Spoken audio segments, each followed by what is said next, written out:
Greetings, everybody, and welcome back to the 1904 Club, of course, the Hull City podcast from the Hull Daily Mail, reflecting on a defeat for Hull City at QPR on Saturday and looking ahead to Ipswich Town at the MKM Stadium on Tuesday night. And all four of us on the pod today were actually at Loftus Road in varying capacities. And we'll start with, I nearly did it again there. I nearly called you Karen. Now I've got it in my head and I can't get it out of my head. Fletch, it's your fault. We'll start with Catherine because you were in the away end at Loftus Road and you've had a bit of stick on social media for quite rightly pointing out that the facilities at Loftus Road aren't the best. But morning, first and foremost. I mean, it is early, so I'm a bit confused. I mean, yeah, I'd rather I be compared to Karen Carney, who's doing very well on Strictly, rather than the traditional term for a Karen, which is someone that complains a lot. But to be fair, I actually didn't think I'd had too much stick as football as it usually goes. I was expecting more, to be honest. I think mainly because City fans were agreeing with me. But yeah, I mean, Loftus Road has always been. We said it, before the game that it's they overcharge away fans. They always have done. The away end isn't very good. It's obviously an old stadium. There's something always nice about going to an old stadium. I'm not saying that we should get rid of the old stadiums, but the concourse, as quite a few fans were saying, it didn't feel particularly safe at times in terms of trying to be able to move. At half time or even after the game, it took quite a while to get out of the ground. So wasn't the best of experience. Also a long queue to get in, as there was the last time I went. So overall, a pretty negative day. And it's always raining. It always seems to rain when we go to Loftus Road. Like the last 4 or 5 years, it seems to have always rained. Whatever the weather is before or after, it seems to hammer down at Loftus Road when Hull City go there. Fletch, it was great to see you back in the press box on Saturday. A bit of a change from League Town away, I suppose. Yeah, absolutely. It was decidedly average to see you, Baz, I have to say. That positive, I'll take that.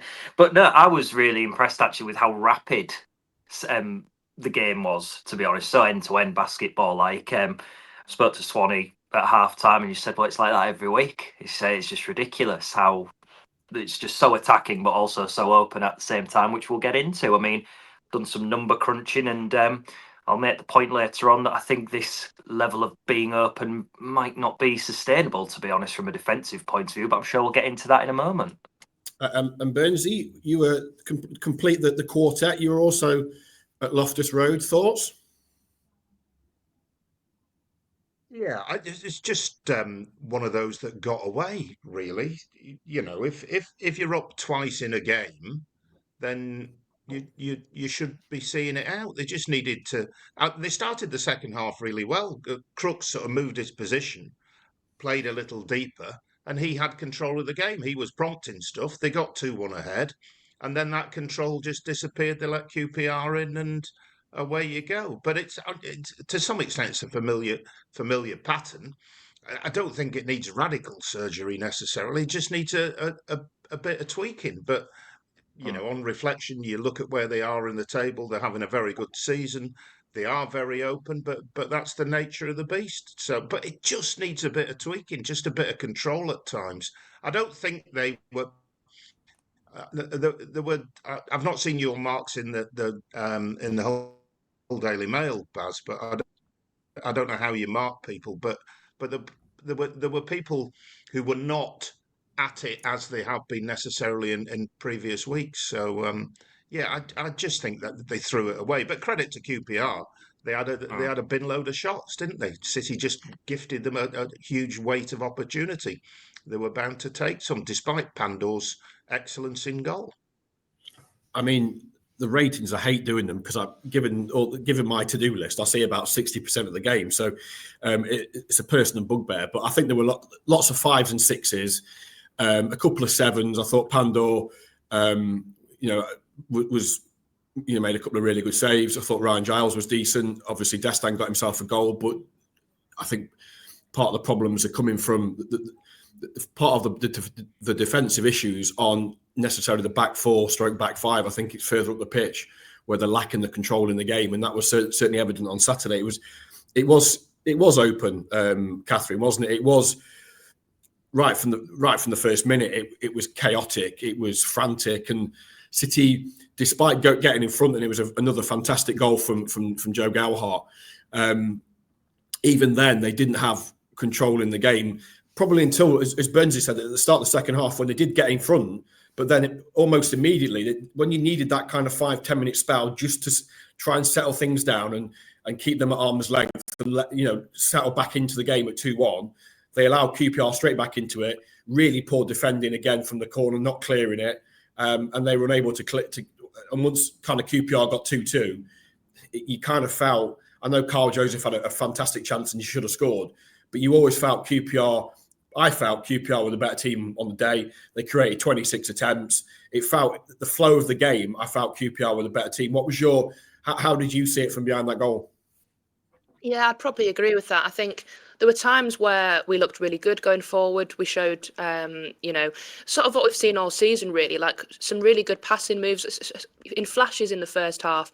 And then the second half, obviously, we got the goal early on. But then after that, I thought we really struggled to create things. And especially when QPR went 3-2 up, I thought we just ran out of ideas. It was sort of summed up by Akintola attempting a Scott McTominay and clearing out one of their players to give a free kick away in the box. I think that pretty much summed up our attacking play, bar the brilliant cross from Giles for the goal. It just felt like we weren't really sure how to try and break them down. And to be honest, I didn't see us getting back into the game, when I think there was only about 4 minutes added on, but I just thought we don't look. There wasn't enough urgency, I didn't think, in the play in terms of trying to go and get a win, and not like it was at Swansea where they did get a last minute goal. It was a bit different. I just felt like QPR were comfortable, we just looked so open. I don't know whether playing a back five would have helped. I know at Norwich it was similar to Norwich, to be honest, maybe not quite as extreme, because in the first half at Norwich we conceded a lot of chances, and if they'd taken one of them, could have been a completely different game. And similarly, if QPR had a decent striker, which sounds ridiculous to say when they've scored 3 goals against you, but if they had an out-and-out goal scorer in their team, they probably would have had more than 3. And obviously at Norwich, when he went to the back 5, it did make a difference. So whether that formation tweak would have helped us, I don't know. I know obviously Ajayi had been away on international duty. Maybe didn't want to play him against QPR and wanted to save him for Ipswich, who know he's got fitness problems. So I'd be interested to see what he does for the next game in terms of whether he does change the shape, because he has done that previously, but it did feel like maybe a back 5 with a little bit more protection might have helped us. Fletch, as you touched on yourself, it was, an end-to-end game in some respects, but it's another game where City have conceded an awful lot of shots on their goal. There's been a lot of games this season where that's happened. There was 29 at Bristol City in a very similar game at Ashton Gate back in August. It's another 26 there. Norwich, there were 15 at Norwich who didn't score.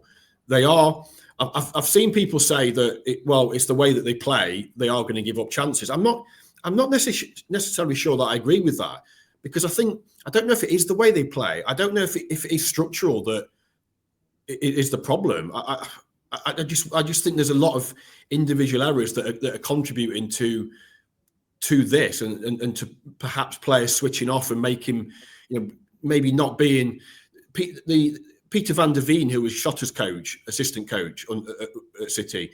He had a phrase that he used called "put detail on the pass" in training, and he would always be saying to players, when you're passing the ball, make sure of it. And I feel that there's so many times when they around the box, they're not that sure with their passing.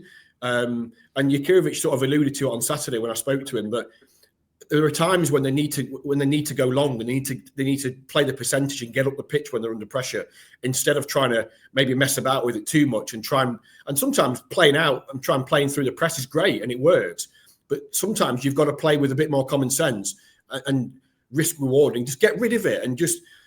Do you think is that what you saw on Saturday at times, where they were lacking a bit of detail on their pass, so to use his phrase? I'm not sure, because I think QPR looked their most dangerous when City lost possession. I think it wasn't necessarily a case where QPR more often than not would build from the back and then create the opportunities. I think Hull City gave them more opportunities when they lost the ball, or were in positions that weren't necessarily favourable. I think if I think about the midfield three with Crooks, Slater and Amir, I can't remember Amir making a tackle in the second half until he got hooked midway through the second half. Slater, I think, was the most industrious, and I was annoyed with Crooks in the end because I referenced it in the game that he was on 4 yellow cards, and then he let his frustration come out when he took down, I think it was Chair in the second half, in the 92nd minute, gets booked, and now he's suspended. So I actually think that Crooks, looking at the way that they were playing on the day, I thought their best opportunity of scoring, as was proved with their second goal, was from delivery out wide, because Giles was on fire for me on Saturday. Crooks has played up front for Middlesbrough. I wouldn't have been at all surprised if you shoved Crooks up front, and if you were going to bring Akintola on, bring him out wide and bring somebody else off, because with the selection of players they had at the end of the game, there wasn't necessarily a lot of height. There wasn't any clear height, and that's when people like Egan and Hughes have to then commit forward in that last gasp kind of situation. I spoke with Ryan Giles after the game, as you did, Baz, and he didn't necessarily go to it directly, but I could sense that Giles was saying that the blame needs to be put, as you mentioned earlier, on the midfield line, maybe even the attacking line, to stop that build-up in the first place, because of how Giles and Coyle have to get up and down the pitch so much in these wide areas. They're leaving themselves exposed at the back. But Giles also referenced that and caveat that with, well, that is the way we play, and it gives me joy because I can now swing in as many crosses as I want. That's why I'm the top assist maker in the Championship. So, and I take Burnsy's point right at the start, and I agree with Burnsy. I don't think it's a massive, let's all get in a panic, because I think it's one of those afternoons where it can happen. But the one thing that does bug me is, as you've referenced, Baz, the number of shots. It's 16.5 shots on average per game that they're conceding. Now, there's going to be games where you get away with it, but there's also going to be games where, as we've seen, 3 goals, sometimes 4 goals do get chalked up against you if you're not at it. And they're going to have to rely on continuing to have a good attacking output to sustain what they've got at the moment. Burnsy?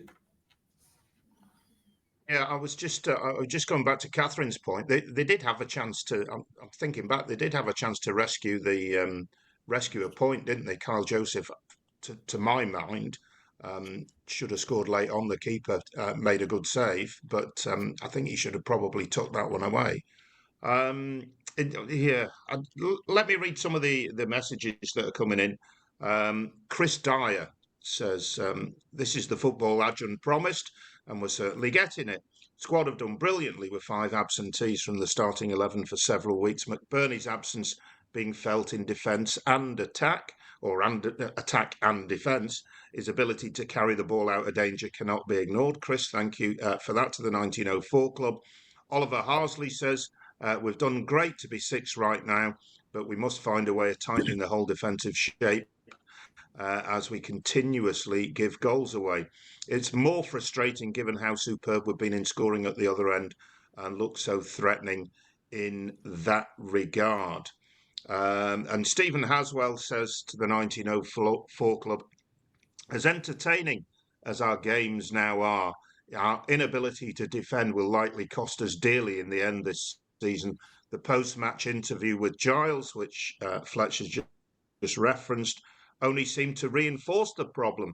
He was very blasé about it, suggesting that if we tighten up, it will stifle our forward play. So how or who do they achieve it with then, to just, make them a bit more solid through the midfield? QPR attacked pace, didn't they, on the break, as I think you were suggesting, Fletch, and got through midfield a little too easy. You've got your finger up there, Fletch. It's like school now, isn't it? Yeah. Yes, young Mr. Fletcher. Young Mr. Fletcher, thank you, Mr. Burns. I'm not a master tactician, otherwise I'd be probably sat in that dugout or in professional football coaching. But I think one thing that I spotted straight away is when Giles and Coyle go forward together, why not have like a seesaw effect where one goes and the other one sits? So then you lock off one side of the pitch if they want to come and counter, and it focuses. In this case, if Giles goes forward, QPR are going to look at it and go, well, there's space on our right-hand side because Giles has committed forward.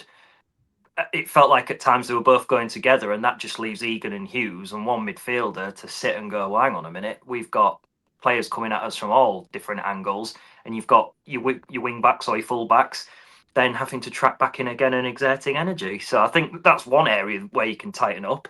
I think there's a fine balancing act to be had, isn't it? Because people are starting to now see from the comments that defensively we are too open, and I think there's a bit of anxiety growing about it, but it's how much you tweak it, because you don't want to lose that attacking aspect that they've got at the moment. We've been crying out for great attacking play for years, really, at Hull City. So it fine tuning, as you say, and that would be where I would start, I think. But then again, there's been times where he's played three at the back. I think if they'd played the three at the back at QPR, I think they actually would have been okay, because that allows, if a Jay had been in there, then I think it wouldn't have been as open as it was. I think, Catherine, one of the issues we've got at City is, I think if you include the Wrexham Cup tie, 11 of their 17 games they've conceded 2 or more in a game, and that puts tremendous pressure on the team to score more than that, doesn't it? Obviously, and look. First, let's get it right. This has been a great start to the season, and they've been fantastic to watch. We've all enjoyed. We really enjoy the manager. We love the way they're playing, the expansive way they're playing. It is good fun to watch. And I put this to Ryan Giles on Saturday, that because of the way the Championship is this season and the start that they've had, they've got to be really careful not to blow it because of the goals they're conceding, because they've worked so hard to give themselves a really good opportunity this season to challenge in the top 6. It would be a travesty if, because of how open they are and how many goals they concede, that they end up finishing 10th or they miss out on the playoffs because they can't stop the concession of goals. That is the concern, isn't it? And we're coming at this not from being negative, because, as I say, there's so much to like about the team. There's so much to admire about the way they play. And, given where we were last year, it's amazing to have a team that are playing on the front foot, scoring goals. And, we're having these conversations about them being in they're still 6th. They're 6th in the table, which, at the start of play, we'd have all taken. But now they've got themselves in that position. You don't want to see them throw it away because of that profligacy and how, crazy some of the defensive decisions are. And I say that as a collective, not just the back four. Yeah, and this period of games coming up is where you potentially could, kind of plummet or go up the table when when the games come thick and fast and over Christmas, and you're trying to keep people fit. And I think that has been an issue for the manager as well, having to try and rotate his team. Hasn't maybe got the luxury that other managers do in terms of having the depth. It comes from a place of they've shown how good they can be this season, and you obviously want them to be the best that they can. And it's frustrating that this has been a problem since, well, weirdly, it wasn't a problem on the first day of the season when they kept a clean sheet at Coventry, but it's been a problem sort of since that Wrexham game, where we've all kind of known the issue is at the back, but we maybe can't put our finger on quite why it's the defence, whether it's it's easy to say the defence and just look at the back four and the goalkeeper. Fletch made a good point earlier about the midfield, and maybe actually there's other areas. It's a collectively as a squad. It's not just the defenders in the team that have been struggling. It's the team as a whole, and I think that's the frustration, is that it's been an ongoing problem that they haven't quite managed to work out how to solve it without potentially it affecting us going forward. And this is what the owner wanted. I think one of the comments kind of mentioned this. This is what the type of football he wanted, the all-out attack, and maybe you will concede goals, and the aim is to try and outscore the opposition. But when you are then a bit more thin on the ground in terms of you've not got McBurney, you've not got Miller, you've got Balumi, who's only just come back from an injury. You've got Akintola, who doesn't look particularly fully fit at times. That's where it can be a bit more difficult. And I thought Joe Gelhardt looked tired actually in the second half. I think he scores a brilliant goal again in the first half, and then you're sort of looking at him to try and produce the magic, but then it feels like you become reliant on him a little bit, and you don't want to kind of be in that situation. So you just kind of hope that there's a way to sort of fix it without kind of losing, what is special about the team going forward. Burns, since the clean sheet at Norwich, which I think everybody would agree, particularly in the first half, they were fortunate, but irrespective of that, they kept a clean sheet.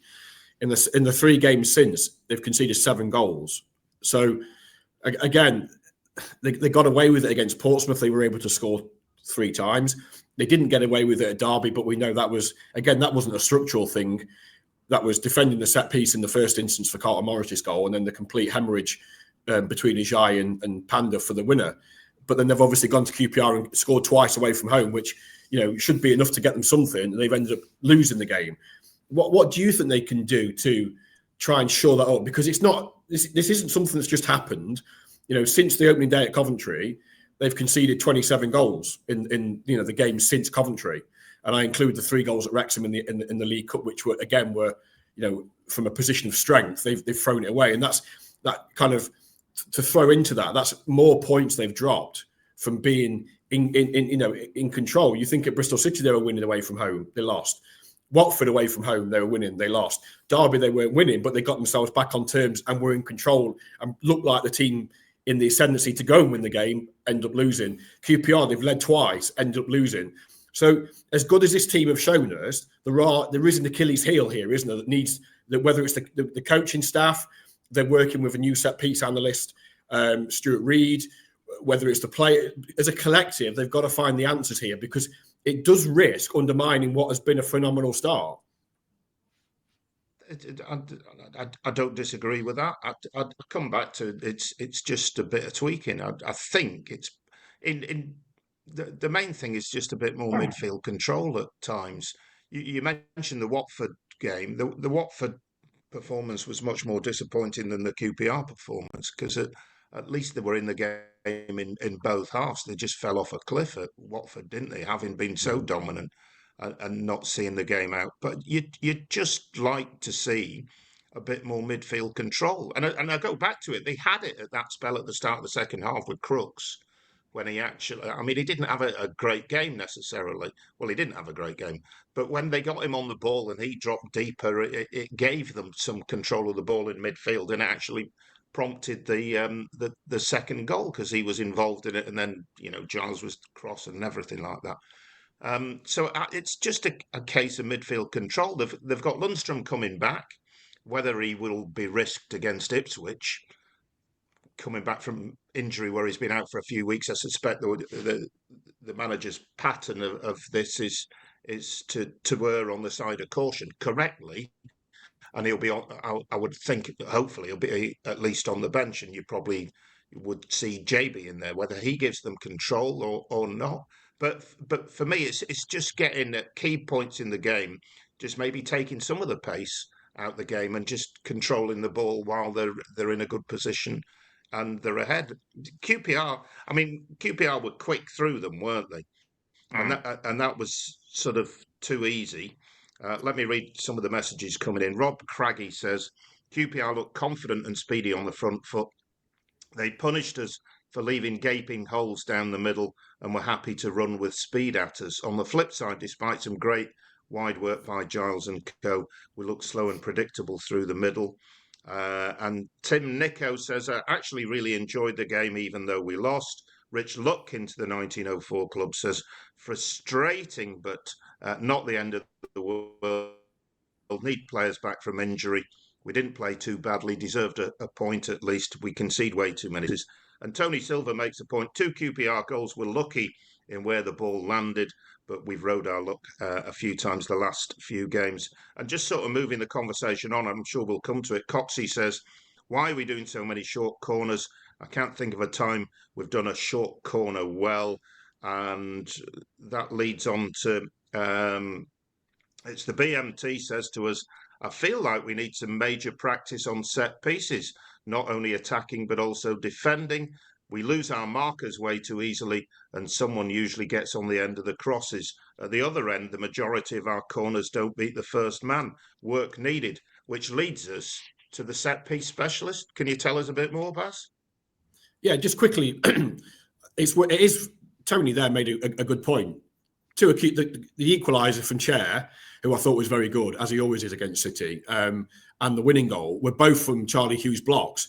So it's just, unfortunately, as much as I still think QPR were the better team and deserved to win the game, on the balance of play, two of their goals were rather fortunate, weren't they? Because Charlie raced out to block them. The ball squirmed into the path of two Rangers players, and they've put the ball in the back of the net. So they were unfortunate. Charlie's trying to block the shot, and he can do no more. And it's just the luck of the draw, and they've rode their luck at times. Tony's right. The second goal is the one that, for me, that really annoyed me, because again, they had 3 or 4 attempts to clear the ball from the corner, half-hearted attempts to clear the ball, and they were punished from a centre half who scooped it in from just inside the penalty area. It's a really poor goal. On the set piece, he's not working with them permanently. He's acting as a bit of a consultant, and I think the manager is trying to leave no stone unturned in his attempt to try and get the most out of it. I think a lot of clubs are doing it now. I was listening to Sean Dyche on the way back from London, and he was talking about I was once described as a dinosaur because I focused on set pieces, long throws and corners. And obviously Forest scored from a corner at Anfield on Saturday, and suddenly it's back in vogue again, and everybody's hailing Mikel Arteta as some kind of unbelievable coach because he's using long throws. And I don't understand why set pieces became a taboo in football when it's basically a free ball into the penalty area, whether it be from a long throw or a free kick. I never understood why people kind of looked down their nose at a free opportunity to try and create something, but they did. But we are where we are, and I think City are trying to I hate the word marginal gains that was it Dave Brailsford used at Team Sky, wasn't it? But that's what they're looking at, and they're bringing him. He's not permanently there. They're using his expertise. He's looking at what they do in defence and attack to try and maybe find something that they can do. I think the goal against Carl Joseph's header against Portsmouth was something that they worked on. I mean, when you to the naked eye, you find that mad because Gowhart put a cross in and Carl Joseph won the header. Not rocket science, we'd all say, but obviously there was something in there that they'd worked on.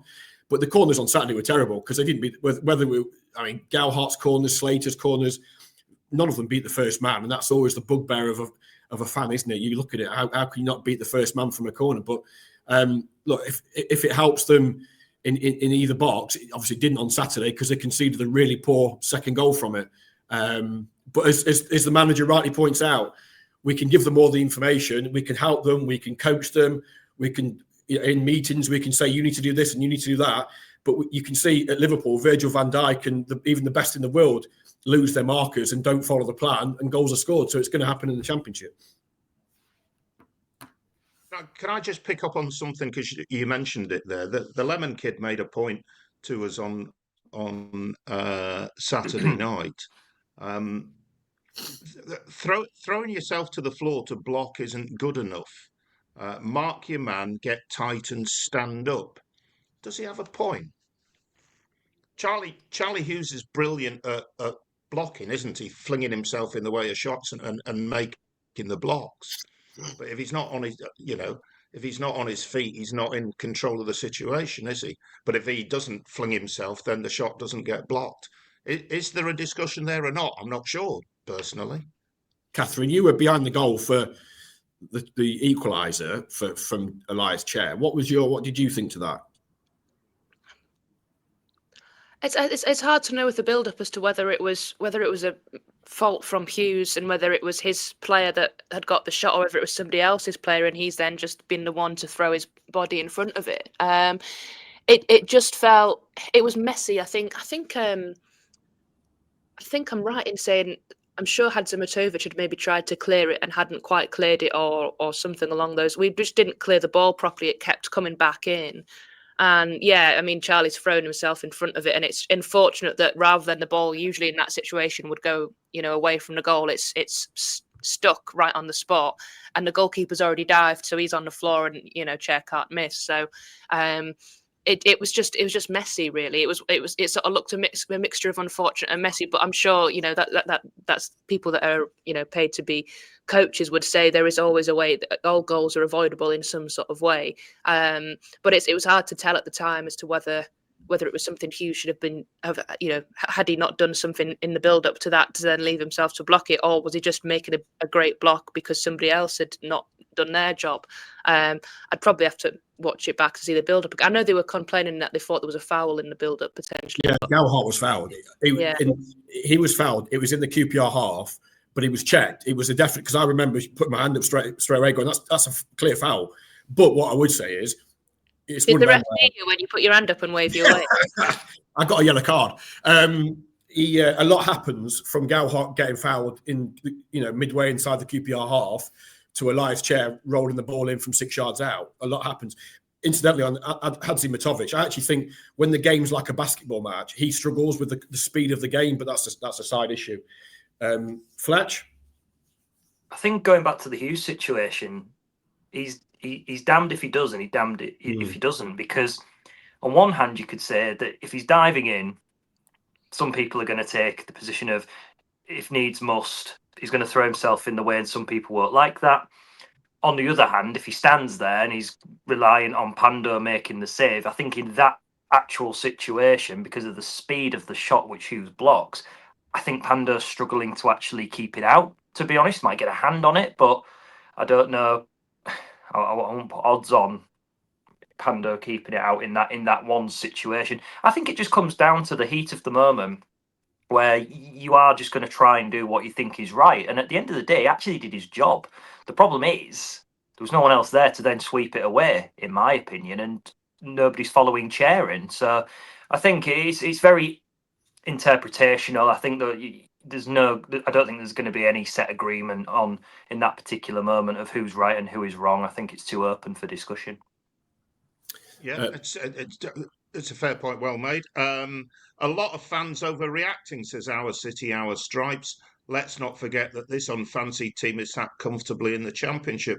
Good run of form doesn't make us promotion favourites, just like a bad run doesn't make us relegation candidates. I'd be happy with mid-table, exciting football. Miles Fletcher said too easy to play against at QPR.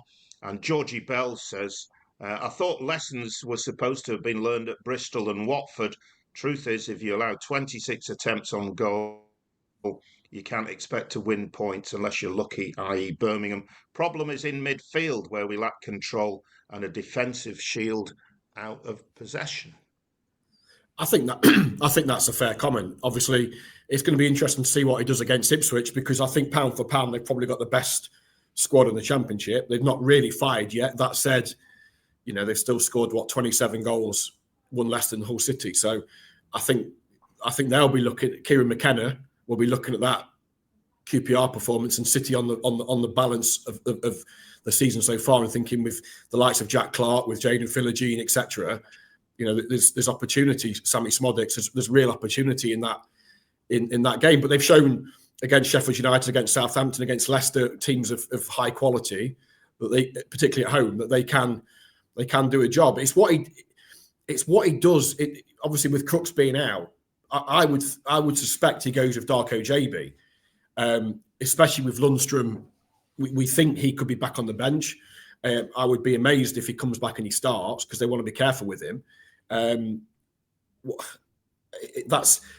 Does he go to a back three? And he's not done that at home, really. I don't think as often as he might have done. So it's what he does to try and shore up midfield, because he needs a greater layer of protection in front of the back four to try and stop some of these shots getting. And I do feel for the back four and goalkeeper, because they are so exposed.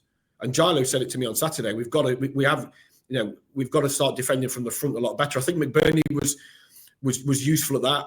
I think back to the moment at Birmingham, the first half, where City were really under the cosh. I think Giles pings it up to the halfway line, and McBurney wrestles with his man and ends up taking his man all the way back to the Birmingham goal line and wins Hull City a corner. And it got City up the pitch from being really under pressure. Destan tries, but that's not. He's still getting used to what his expectations are in the Championship. I just think they've got to start defending from the front better. I think, like Carl Joseph runs around. He runs around a lot, and he tries to press. But they've got to, as a collective, I just think they've got to give more protection to the back four, because there's so much pressure on them that the ball isn't going up. The ball's going up front and it's coming straight back. It's not sticking enough, and it's not giving them enough respite. So they've got to find a way of controlling the. I mean, it sounds mad, but they actually had more possession at QPR. It doesn't feel like it because they kept giving it away so often, but they've just got to find that happy medium. And the problem is, it's generally happening every week. As you said, Fletch, they're averaging 16. The concession is 16 and a half attempts on average every game. Now, you can ride your luck so often, but eventually that will catch up with you. And that is and as I say, I don't want to be overly critical because they're still having a great season, but it could be so much better, Burnsy. It's a half attempt. It's a good question. Fletch, what's a half attempt? 16 and a half attempts. I'll be really blunt. It's number of shots that's conceded divided by 16. Yeah. So we need to get Mike White back on with his abacus. He'll sort it out. Mike's mathematics. Right, Catherine, Ipswich. Yeah, Ipswich, Catherine. As I touched on there, City against the more fancied teams so far at home have been fantastic. The MKM has been a pleasure this season. 5 wins out of 7. This feels like probably their biggest test yet. I know Southampton, Sheffield United, and Leicester have been, but in terms of Ipswich, their current form, 3 wins in 5. I know they drew at home to Wrexham, but they're kind of the best performing of the relegated teams, aren't they? And this feels like particularly with Jaden coming back, Jacob coming back, although he was on the bench at the weekend. Jacob, what are you feeling about Ipswich? I have a question, actually. Do we think, because obviously Jacob Greaves will get a good reception. I don't know, I feel like Greaves might play because McKenna does seem to change his team quite a bit and rotate. And with him, if it being his first game back at City, I feel like I wouldn't be surprised if he came back into the team to play. He'll get a good reception. Do we think Jaden Philogene will get a mixed reception, or do we think he'll get a good reception or a bad one? Because I just always think players that get a bad reception are then just guaranteed to score against us. And I can see Philogene getting a goal because of how open we are. He's apparently scored quite a lot of goals from distance, which he did with City as well. He'll cut in and just have a shot, and sometimes they go in and sometimes they don't, and he was a little bit hit and miss. But with the way he left, I know it was a weird situation in the deal with Aston Villa and his agent, sort of all those pictures at different clubs and things like that, all being a bit strange. His form dropped off a little bit in the second half of the season of that year he was with us. I don't know what a reaction he'll get in the ground, but I wouldn't be surprised if it was a bit mixed. And I just feel like that is probably not going to play. That's football, isn't it? But I just feel like that's just going to probably wind him up to, maybe sometimes it winds players up and they don't play well, and sometimes they do. But I didn't know what you guys thought. Fletch, Burnsy, having spoken to Jaden at length at times over his career at Hull City, albeit a short one, I don't think he'll care. Personally, I don't think it'll affect him. I think it'll be a mixed reaction. Catherine, I think you're bang on. I think there'll be some jeers, there'll be some applause. I think Jacob will get a great reaction, and rightly so, because he's been a phenomenal servant to the football club, and you couldn't begrudge him making that step up into the Premier League. But yeah, Jaden, I think less so. Well, you can't begrudge him taking what would probably be a mega pay rise and the opportunity of Premier League football. I think, on reflection, he went back to Aston Villa because of the agreement that was in place, and you look at who Villa have in their team. It was a chasm for Jaden really to break into that starting 11 and cement a place. So for me, Jaden Philogene is a Premier League footballer, but I think the best way I can describe it is I think Villa was a step too far for him. I think he needed to be a player that features in a side that are around about the bottom half of the Premier League, and he can be their star man, because I think he relishes that opportunity to be the poster boy of any starting 11 of any football side, which is maybe why when he's sort of blended in with these star players of Ipswich, granted they're not having the best of seasons for their objectives, but I'm not at all surprised that the last season's gone the way it has, because at the end of the day, Hull City stayed down in the Championship, and it was natural progression for him. I mean, I said at the time when we were discussing whether Jaden and Jacob go, I actually thought that I wouldn't have been too bothered if Jayden had gone, because I think a winger of young talent would have been easier to replace rather than a left-footed centre-half, which are a bit more rare in the game. Granted, City have got one now in Charlie Hughes, but I think when speaking to Jayden, he just wanted to play football. I don't think he really minded what people thought of him. So if he gets a little bit of a negative reception from some, I don't think it's going to faze him at all. And then there'll be those who give him the positive reception. I think he's a nice lad. I think he might be one bit like what Fraser Campbell did when he came back with Huddersfield. Don't be at all surprised if he got subbed off or at the end of the game he applauds the home fans, for example, because I think that'll come into play as well. And I think that would put aside anything where anyone thinks that he left for negative reasons. I think he was just doing what any football player aspires to do, and that's have a shot at the Premier League. It didn't work out for him. That's why he's back at Ipswich, but it is what it is. He's a good kid, Jayden. I hope he gets a warm reaction. He's a really good kid. I think his agent didn't help him during that summer with his social media posts. I think the best agents are the ones that keep out of the way and just have their players' best interests at heart and just work away in the background. I don't think his posturing did Jayden any favours, but that's the way it goes. Burnsy. Yeah, he's a good player. He's in good form as well. What's he got? 6 goals this season. He needs to be watched. They need to be watched. They seem to have found the mojo after a sort of sticky start, and they've found the groove now. And I think this is a really tricky game. I must admit, I fancied City at QPR on Saturday before the game, because I'm thinking QPR are at best, looking at their form, aspiring to be sort of bang average. And now I'm not so sure. It's raised a few question marks, that performance. And you look at Ipswich's form, and you think, yeah, they've found it. They're going onwards and upwards, and they're only a point behind City, aren't they? A couple of places. So I think it's a really tricky game. And the Matt Crooks suspension forces a change. Whether there'll be other changes or not, because they look. The energy levels weren't necessarily there for me that we've seen from them at times on Saturday. So whether they need new legs or not, I'm not quite sure. Well, I think they probably do, if I'm being honest. Just on the Crooks suspension, your dad's been in touch. Morning, David. Afternoon, David. I don't know when you're listening. This is your dad, Catherine, by the way. The yellow card for Matt Crooks was so indisciplined at the end of the game, must drive managers mad seeing it. The defending for Dunn's goal was woeful. He takes a step back and leaves Slater and Joseph rooted. Not sure he meant that finish, though. So, I don't know. I mean, the key one is, how does he replace Crooks, and does he make any more changes? How would you replace him, Catherine? I think what Baz Crooks, said not earlier. your dad, I'm hastening to add. I think what Baz said earlier with bringing JB in. Is that how you say his name? I can never pronounce it. Yeah. JB. Yeah.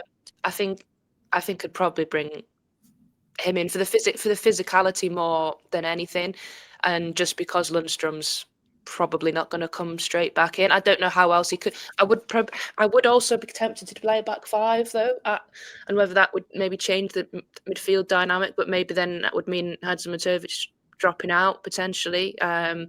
Ipswich haven't, ironically, they obviously got a 0-0 at the weekend, but they haven't had many 0-0s in the season. They're often involved, similar to us, with a lot of goals in the games.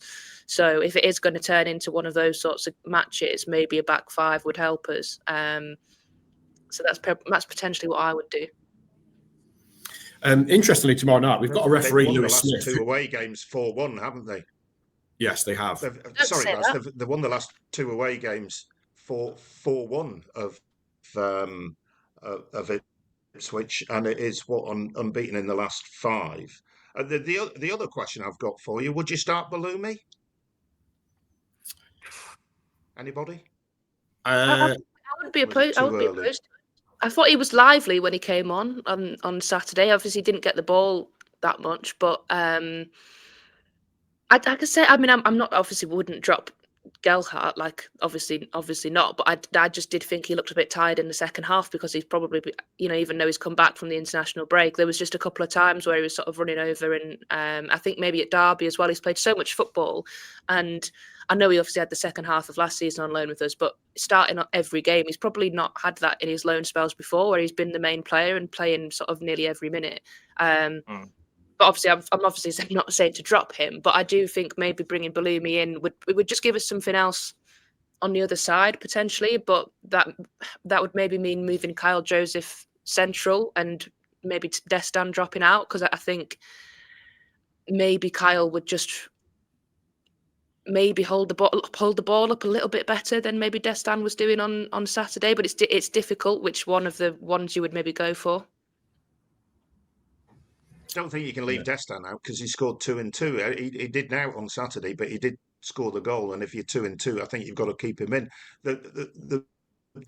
Maybe the point on Balumi is we talked a little bit about changing the system. If you go to a back three, where do you play Balumi? Because you've got to play wing back, so you can't really play wingers. Do you tighten it in, Balumi drift in and play more narrow? You would probably have to do that, I think, Fletch.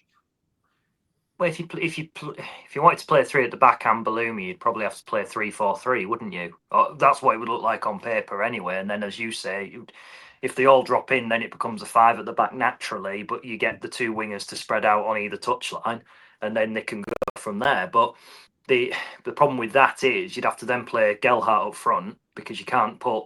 You wouldn't, for me, be able to find a way of putting Balumi, Gelhardt, Joseph all in that line with Destan. One's got to drop out, and I don't think, unless you try Gelhardt on the left-hand side, I don't think you'd get the same output as him. You've got 2 players in Gelhardt and Balumi. We know Balumi's quality.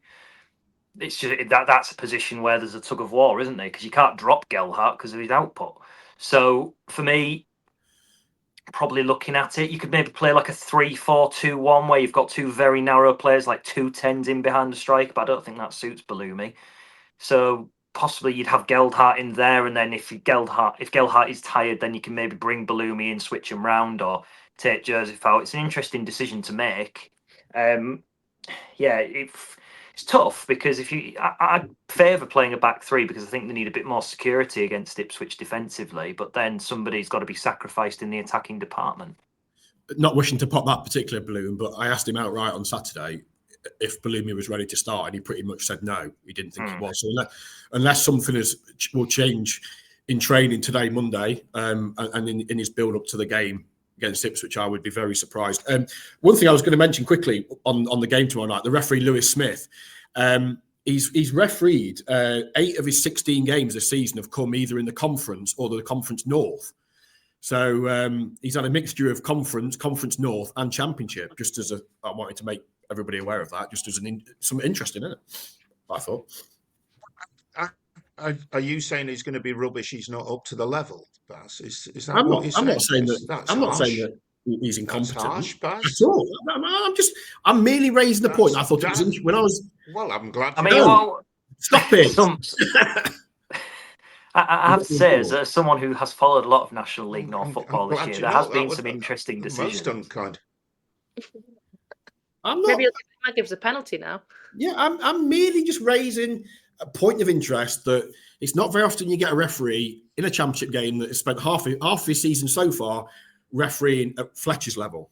Can I bail you out, Baz, and say that I think at National League level and National League North level, the speed of the game is so much slower than the Championship. That is the only point that I think you can possibly make. Because even I was struggling on Saturday. I struggle anyway, but on Saturday I was like, what's going on here? Can everyone just calm down and have a bit, try and play out the back or something? But no, I'd say it is a big gulf. It is a big gulf, and it'll be interesting to see how he gets on. To be honest, I'm looking forward to it.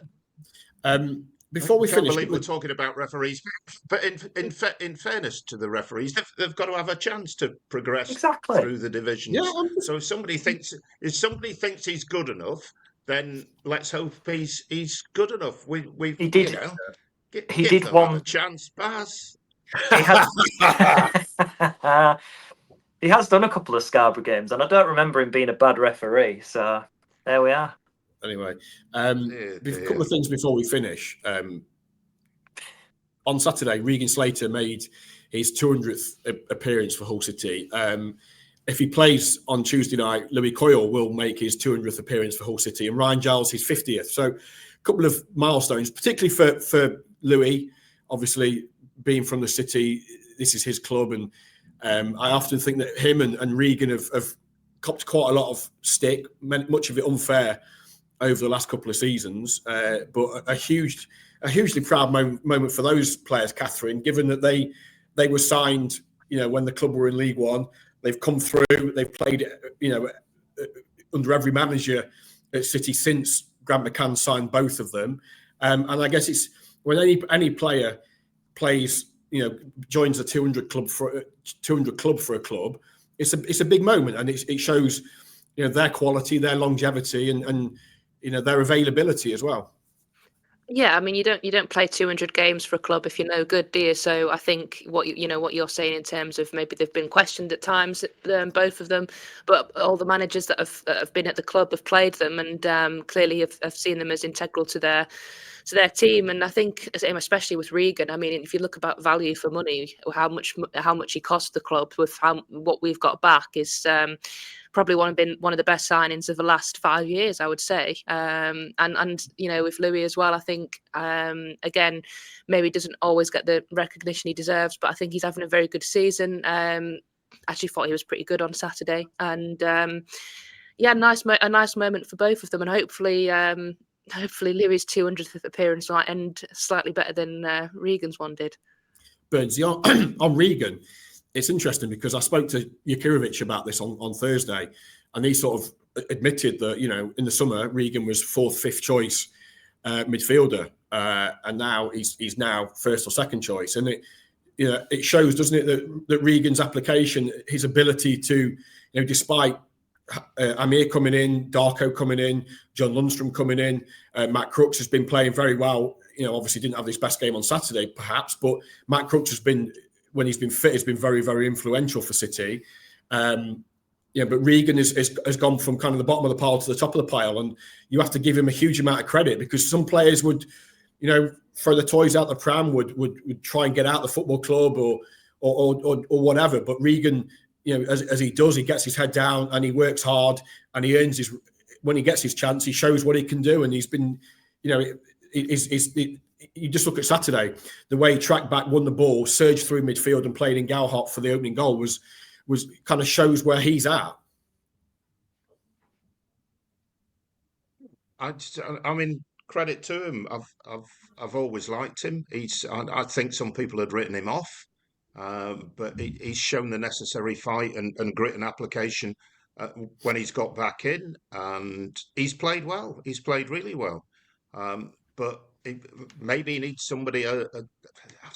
I keep coming back to the midfield and an element of midfield's control. Maybe he needs somebody alongside him who can. I don't know. I don't know quite how they tweak that midfield, but he's done really well, and credit to him. Is he out of contract at the end of the season, or do they still have a year's option on him? They've got a year's option, yeah. Right. Okay. So no brainer really, and he'll have earned something in terms of his performances. He just needs to sustain it and maybe get on the end of things a little more. We know he's got a diving header in him, but can he maybe pop up with the odd goal or two? But I'm pleased for him. I think he's a very likable player because you know what you're getting with him. So well done on 200 games to him. But it's who plays alongside him. Hadzimatovic, you're right. In a pacey game, sometimes it leaves him behind, doesn't it? It bypasses him a little bit. But you look at some of his work outside the City box, he gets a little toe end in here and breaks. And I think he was unfortunate on Saturday on one of the goals because he actually did get his toe end in a ball and played it back towards his own area. It was just, I don't think the best clearance, and the pressure stayed on and they couldn't quite get it away. So somehow I keep coming back to it's midfield balance for me. And going back to would they change the system to a 3? Possible, but you have to sacrifice wingers, because you've got to have wing backs, really defensive wing backs. But we'll wait and see. I'm looking forward to the game, as I've looked forward to all the games this season. It's enjoyable. It's just a bit frustrating when you sort of lose a game where you're twice up in it.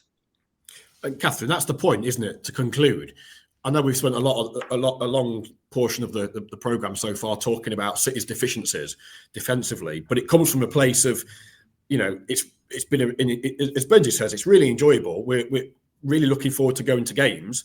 They're playing some lovely football, but we want them to maximise the opportunity they've given themselves and not blow it. That they've got themselves into a wonderful position. They're in the shake-up in the top 6. We don't want to see them now fall away and finish 15th because they're conceding 2 goals every game. That's not what we want to see. We want to see them kick on, because we know of the work and the potential of the team. And eventually McBurney will come back. It's a bit unclear when we'll see McBurney. Lundstrom's coming back. Liam Miller's not too far away.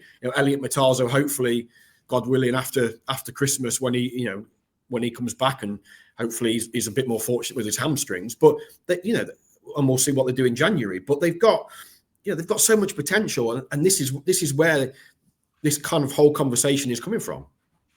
The foundations are there, aren't they? It's just realizing the potential, and we've seen it. We've seen them play some brilliant football. We've seen them defend well at times this season. It's not that they can't defend. We've seen them do it. We've seen them keep clean sheets. It's just about doing it consistently, and hopefully we can kind of just sort of work out how to do that and how best to do that, and what number of players on the pitch it should be, and all that sort of thing. And hopefully it starts on Tuesday, and hopefully we stop one of the many former players from getting a goal, because I didn't realise Chuba Akpom had signed for them. He's another one that's used to play that could get on the score sheet. So hopefully we manage to keep all of them quiet. But it comes from a place of just thinking there's so much potential there. You just want them to realise it. What was it 3 or 4 years ago to this day that City won 3-0 at Portman Road in that crazy COVID season behind closed doors when they went and won the league? So we'll take that tomorrow. Right, let's call it a day there. Thank you very much, everybody, for watching, for listening. As always, for getting in touch with us at the 1904 Club. Keep doing so. We especially Burnsy, we all read them, and hopefully we've read your comment out. If we haven't got to it, apologies, but we did see it. Fletch, lovely to see you again. Thank you, mate. I shall be at Scarborough versus Alfreton Town tomorrow in my normal righteous place. So I won't be there tomorrow night, but go well, City, and try and recover the situation from the weekend. And Catherine, thank you very much for your time as always. Thank you, Baz, and hopefully, clearly I was the curse. Maybe it was me and no, Fletch. It's definitely Fletch. No, it was definitely me. Fletch, it was Fletch was the curse, and he won't be there on Tuesday. So. And Burnsy, I'll see you for some lovely scran in the press room tomorrow night. Yeah, and I'm hoping there's not 16.5 chances, because that'll just confuse me. And I hope the referee has a stormer. Let's hope so. He's brilliant, because he deserves the opportunity. He does, and I'm sure he will be. Thanks everybody for watching, and we will see you again soon. Up those Tigers.